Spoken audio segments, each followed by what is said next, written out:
Astro TV அனுசூய நேயர்களுக்கு வணக்கம். உங்கள் ஜோதிடர் முருகேசன் பேசுகிறேன். இன்றைய பதிவில் தனுசு ராசிக்காரர்களுக்கு இந்த செப்டம்பர் மாதத்தில் என்னென்ன பலன்கள் நடக்க இருக்கிறது என இன்றைய பதிவில் நாம் பார்க்க இருக்கிறோம். தமிழுக்கு குரோதி வருடம் ஆவணி மாதம் 16ஆம் தேதி முதல் புரட்டாசி மாதம் 14ஆம் தேதி வரை, ஆங்கில தேதிக்கு செப்டம்பர் 1ஆம் தேதி முதல் 30ஆம் தேதி வரை.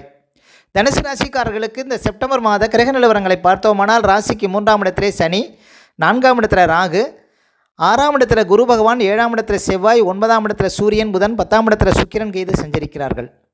அதே போல் இந்த மாத கிரக பயிற்சிகளை பார்த்தோம்னா, செப்டம்பர் 17ஆம் தேதி சூரியன் பாருங்கள் ராசிக்கு 10ஆம் இடத்தில் அமர இருக்கிறார். செப்டம்பர் 19ஆம் தேதி புதன் 10ஆம் இடத்துல ஆட்சி உச்ச நிலையில் அமர இருக்கிறார். அதே செப்டம்பர் 19ஆம் தேதி சுக்கிரன் லாபஸ்தானத்தில் ஆட்சி நிலையில் அமர இருக்கிறார். இதுதான் பார்த்திங்கன்னா இந்த மாத கிரக பயிற்சிகள். இப்போ தனுசு ராசிக்காரர்களுக்கு இந்த மாதம் எப்படி இருக்கும்?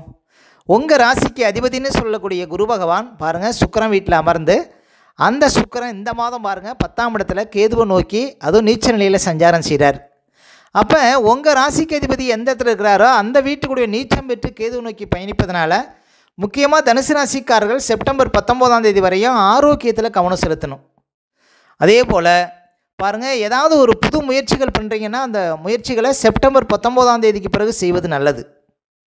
அதே போல் முக்கியமாக பணம் சார்ந்த விஷயத்தில் கவனமாக இருக்கணும், பவுன் சார்ந்த விஷயத்தில் கவனமாக இருக்கணுங்க தனுசு ராசிக்காரர்கள் இந்த மாதம். அதே போல் 4ஆம் அதிபதியாக வரக்கூடியவரும் குரு பகவான் தான். அப்போ 4ஆம் அதிபதி அமர்ந்த வீட்டுக்குடைய சுக்கிரன் நீச்சம் பெற்று கேது நோக்கி பயணிப்பதனால தாயாருடைய ஆரோக்கியத்தில் கவனம் செலுத்தணுங்க செப்டம்பர் 19ஆம் தேதி வரையும் தனுசு ராசிக்காரர்கள். அதே போல் புதிய முதலீடுகள் சார்ந்த விஷயத்தில் கவனமாக இருங்க. புதிய முதலீடுகள் ஏதாவது போடுறீங்க, பெருந்தொகையில் ஏதாவது போடுறீங்க அப்படின்னா செப்டம்பர் 19ஆம் தேதிக்கு பிறகு முதலீடுகள் சார்ந்த விஷயங்கள் பாருங்கள் உங்களுக்கு முன்னேற்றம் தரும்.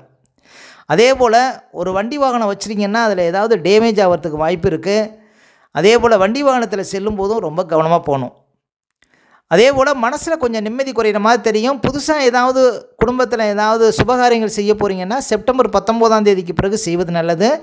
அதே போல் பிள்ளைகளுக்கு ஏதாவது படிப்பு செலவுக்காக பணம் கட்ட போகிறீங்க அப்படின்னா, பிள்ளைகள் வழியில் ஏதாவது பணம் கட்ட போகிறீங்க அப்படின்னா ரொம்ப கவனமாக இருக்கணுங்க. செப்டம்பர் 19ஆம் தேதிக்கு பிறகு பிள்ளைகள் சார்ந்த விஷயத்தில் பாருங்கள் உங்களுக்கு முன்னேற்றங்கள் இருக்கும்.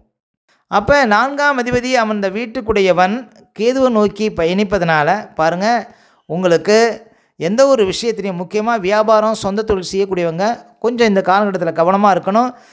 வியாபாரத்தில் பெரிய முதலீடுகள் சார்ந்த விஷயத்தில் கொஞ்சம் விழிப்பாக இருக்கணும். அதே போல் செவ்வாய் பகவான் பாருங்கள் ராசிக்கு 7ஆம் இடத்துல வந்து உங்கள் ராசியை பார்த்துட்டு இருக்கிறார். இந்த மாதம் முழுவதும் செவ்வாய் உங்கள் ராசியை பார்த்துட்டே இருப்பார். செவ்வாய் வந்து தனுசு ராசிக்காரர்களுக்கு யோகாதிபதி தான், அதாவது 5க்கும் 12க்கும் அதிபதிங்க. 5ஆம் அதிபதி செவ்வாய் 7ஆம் இடத்துல வந்து உங்கள் ராசியை பார்க்குறார். ஒரு தெளிவு கிடைக்கும் தனுசு ராசிக்காரர்களுக்கு. அதே போல் வெளியூர், வெளி மாநிலத்தில், வெளிநாட்டில் வேலை பார்க்கக்கூடியவங்களுக்கு அதிர்ஷ்டங்களை கொடுக்கும் செவ்வாய் 7ஆம் இடத்துல இருப்பது. பொதுவாக கோச்சாரத்தில் செவ்வாய்க்கு 7ஆம் இடம் சிறப்பு இல்லைங்கிறதுனால வண்டி வாகனத்தில் செல்லும்போது ரொம்ப விழிப்பாக போகணும். உடம்புல சின்ன சின்ன காயங்கள் படும். ஆனால் செவ்வாய் வந்து ஒரு ஸ்பீடு கிரகம். அவர் வந்து பாருங்கள் உங்கள் ராசியை பார்க்குறதுனால ரொம்ப ஸ்பீடாக இருப்பீங்க, எந்த ஒரு காரியத்தையும் குயிக்காக முடிப்பீங்க. அப்போ செவ்வாய் ராசியை பார்க்குறது ஒரு வகையில் அதிர்ஷ்டம் அப்படின்னு சொல்லலாம். ஏன்னா அவர் உங்களுக்கு யோகாதிபதிங்க. அதே போல் பூமிக்காரகன் செவ்வாய் ராசியை பார்க்கறதுனால பூமி சம்மந்தப்பட்ட தொழில் செய்யக்கூடியவங்களுக்கு அதிர்ஷ்டங்களை கொடுக்கும். பூமி சம்மந்தமான ஒரு சில யோகத்தை கொடுக்கும் செவ்வாய் ராசியை பார்க்குறது தனுசு ராசிக்காரர்களுக்கு. ஆனால் பாருங்கள் எந்த ஒரு விஷயத்துலையும் கொஞ்சம் விழிப்பாக இருக்கணும். செவ்வாய்ங்கிறது பாருங்கள் ஸ்பீடு கிரகம். ஒரு வண்டி வாகனத்தில் செல்லும் போதெல்லாம் மிதமான வேகத்தில் செல்வது நல்லதுங்க செவ்வாய் ராசியை இந்த மாதம் பார்க்குறதுனால. அதே போல் சூரியன் பாருங்கள் பாக்கியஸ்தானத்தில் இருக்கிறார். தந்தையார் வழி லாபங்களை கொடுக்கும், தந்தையாருக்கு அதிர்ஷ்டங்களை கொடுக்கும். அதே போல் ஒரு பொது காரியம், பொது சேவையில் இருப்பவங்களுக்கு யோகத்தை கொடுக்கும். பாக்கியாதிபதி வலுத்திருப்பது செப்டம்பர் 17ஆம் தேதி வரையும் பாருங்கள் பணப்புழக்கத்தை கொடுக்கும்.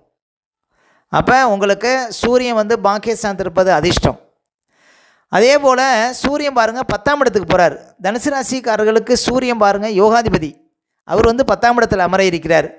செப்டம்பர் 17ஆம் தேதிக்கு பிறகு சூரியன் 10ஆம் இடத்தில் இருப்பது மன தைரியத்தை கொடுக்கும், செய்கின்ற தொழிலில் வளர்ச்சியை கொடுக்கும், நல்ல ஒரு முன்னேற்றத்தை கொடுக்கும்.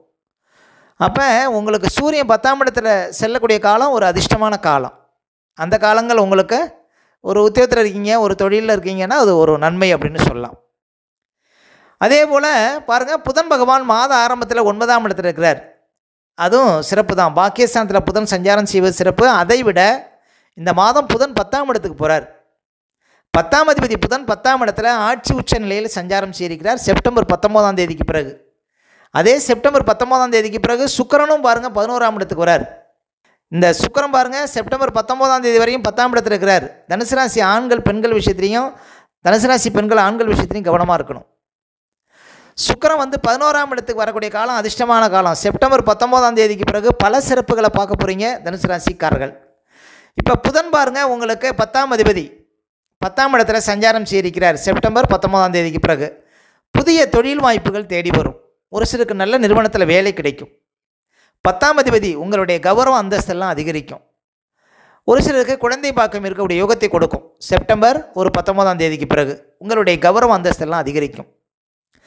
அதே போல் ஒரு சொந்தமாக தொழில் செய்கிறீங்க, ஒரு வியாபாரம் செய்கிறீங்க, அதெல்லாம் பாருங்கள் அதிர்ஷ்டங்களை கொடுக்கும்.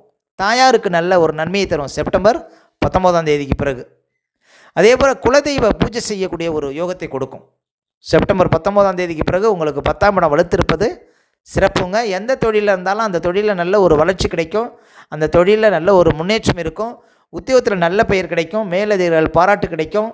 உத்தியோகத்தில் சக ஊழியர்கள் உங்களுக்கு உதவுவாங்க அப்படின்னு சொல்லலாம். செப்டம்பர் 19ஆம் தேதிக்கு பிறகு 10ஆம் அதிபதி புதன் 10ஆம் இடத்துல சஞ்சாரம் செய்வது இது பாருங்கள் நல்ல ஒரு அதிர்ஷ்டங்களை கொடுக்கும். அதே போல் சுக்கிரன் 11ஆம் இடத்துக்கு வர்றாரு. அதே செப்டம்பர் 19ஆம் தேதி சுக்கிரன் லாபஸ்தானத்தில் அமர இருக்கிறார். சில கஷ்டங்களுக்கு தீர்வு கிடைக்கும். சுக்கிரன் லாபாதிபதி லாபஸ்தானத்துக்கு வரும்போது எதிரி ஒரு லாபத்தை பார்க்க முடியும். நல்ல ஒரு முன்னேற்றம் இருக்கும். வண்டி வாகனம் வச்சு தொழில் பண்ணுறவங்களுக்கு அதிர்ஷ்டங்கள், ஜவுளி சார்ந்த தொழில் இருப்பவங்களுக்கு அதிர்ஷ்டங்கள், அழகு சார்ந்த தொழில் செய்யக்கூடியவங்களுக்கு அதிர்ஷ்டங்கள், எலக்ட்ரானிக் சார்ந்த தொழிலில் இருக்கக்கூடியவங்களுக்கு அதிர்ஷ்டங்கள். இப்படி பாருங்கள் பல வகையில் உங்களுக்கு முன்னேற்றங்கள் கிடைக்கும். சுக்கிரன் லாபஸ்தானத்துக்கு வரும்போது லாபாதிபதி வலுத்திருப்பது நல்ல அதிர்ஷ்டம். அந்த லாபாதிபதி வலுக்கக்கூடிய காலகட்டம் ஒரு யோகமான காலகட்டம். ஏன் அப்படின்னா உங்கள் ராசிக்கு அதிபதியே சுக்கிரன் வீட்டில் இருக்கிறார். அந்த சுக்கிரன் வலுப்பெறும்பொழுது உங்களுக்கும் சில நன்மைகள் கிடைக்கும். சில அதிர்ஷ்டங்கள் தானாக தேடி வரும். எடுக்கக்கூடிய முயற்சிகளில் முன்னேற்றம் கிடைக்கும். அப்போ செப்டம்பர் 19ஆம் தேதிக்கு பிறகு உங்கள் ராசிக்கு அதிபதி எந்த வீட்டில் இருக்காரோ அந்த வீட்டுக்குள்ளே ஆட்சி நிலை பெறுகிறார். அப்போ நல்ல ஒரு முன்னேற்றத்தை பார்க்க முடியும். நல்ல திருப்பு முனையை பார்க்க முடியும். ஆரோக்கியத்தில் நல்ல ஒரு முன்னேற்றம் இருக்கும். படுத்த படுக்கையாக இருந்தவர்கள் கூட எழுந்திரிச்சு உட்காந்துருவாங்க செப்டம்பர் 19ஆம் தேதிக்கு பிறகு. அப்போ சுக்கிரன் லாபஸ்தானத்துக்கு வந்த பிறகு பாருங்கள் உங்கள் ராசிக்கு அதிபதி பலம் பெறுவார். நல்ல ஒரு சிறப்பை வாழ்க்கையில் நல்ல ஒரு முன்னேற்றத்தை இந்த காலகட்டத்தில் பார்க்க முடியும் தனுசு ராசிக்காரர்கள். அப்போ தனுசு ராசிக்காரர்களுக்கு செப்டம்பர் 19ஆம் தேதி வரையும் எங்கே போனாலும் ஒரு சில தடைகள், ஒரு சில ஏமாற்றங்கள் இருக்கும். ரொம்ப உஷாராக இருக்கணும். எங்கே போனாலும் கவனமாக போகணும். செப்டம்பர் 19ஆம் தேதி வரையும். செப்டம்பர் 19ஆம் தேதிக்கு பிறகு எதிர்பார்த்த அத்தனை விஷயங்களும் நன்மையில் முடியும். தனுசு ராசிக்காரர்களுக்கு ஒரு யோகமான ஒரு மாதமாக விளங்கும் இந்த மாதம் பிற்பகுதியில். அடுத்து தனுசு ராசிக்காரர்களுக்கு சந்திராஷ்டமம். இப்போ தனுசு ராசிக்காரர்களுக்கு இந்த மாதம் எந்த தேதிகளில் சந்திராஷ்டமம் இருக்கும் அப்படின்னு பார்த்தீங்கன்னா, இந்த செப்டம்பர் 26, 27, 28 இந்த தேதிகளில் உங்களுக்கு சந்திராஷ்டமம் இருக்குங்க. இந்த தேதிகளில் மட்டும் கொஞ்சம் கவனமாக இருக்கணும். சந்திராஷ்டம தினங்களில் தான் நம்முடைய உடல்காரகன் மனோகாரகன் என்று சொல்லக்கூடிய சந்திரன் 8ல் மறையும்போது நம்ம உடல் ரீதியாகவும் மன ரீதியாகவும் அந்த நாட்களில் பாதிப்படைவோம். அந்த நாட்களில் தாங்க இந்த பதட்டம், படபடப்பு, தெளிவில்லாத நிலை, மனக்குழப்பம் இதெல்லாம் கொடுக்கும். அதில் தான் சந்திராஷ்டம தினங்களில் புது முயற்சிகள்லாம் தவிர்க்கணும். அதே போல் வண்டி வாகனத்தில் செல்லும்போது பாதுகாப்பு கவசங்கள்லாம் கண்டிப்பாக அணியிடுங்க. மற்றவங்கள்ட்ட பேசும்போதெல்லாம் ரொம்ப நிதானமாக பேச வேண்டிய நாள் பார்த்திங்கன்னா இந்த சந்திராஷ்டம தினங்கள். அதனால் சந்திராஷ்டம தினங்களை அனுசரியுங்கள். வாழ்க்கையில் வளம் பெறுங்கள். மேலும் தனுசு ராசிக்காரர்களுக்கு இந்த மாதம் எந்த தேதிகளில் பணப்புழக்கம் சிறப்பாக இருக்கும் அப்படின்னு பார்த்தீங்கன்னா, இந்த செப்டம்பரில் உங்களுக்கு 6, 7, 8, செப்டம்பர் 12, 13, செப்டம்பர் 16, 17, செப்டம்பர் 23, 24, 25, 26 இந்த தேதிகளில் நிறைய பணப்புழக்கத்தை பார்க்க முடியும் தனுசு ராசிக்காரர்கள். ஓகே, இந்த வீடியோ பிடிச்சிருந்த ஒரு லைக் கொடுங்க. உங்கள் கருத்துக்களையும் கேள்வியும் கமெண்ட்ஸில் பதிவிடுங்க. நம்ம பல வீடியோ கொடுக்க இருக்கிறோம். நம்ம சேனலை சப்ஸ்கிரைப் பண்ணுங்கள். பக்கத்தில் வரும் பெல் பட்டனையும் கிளிக் பண்ணுங்கள். நன்றி, வணக்கம்.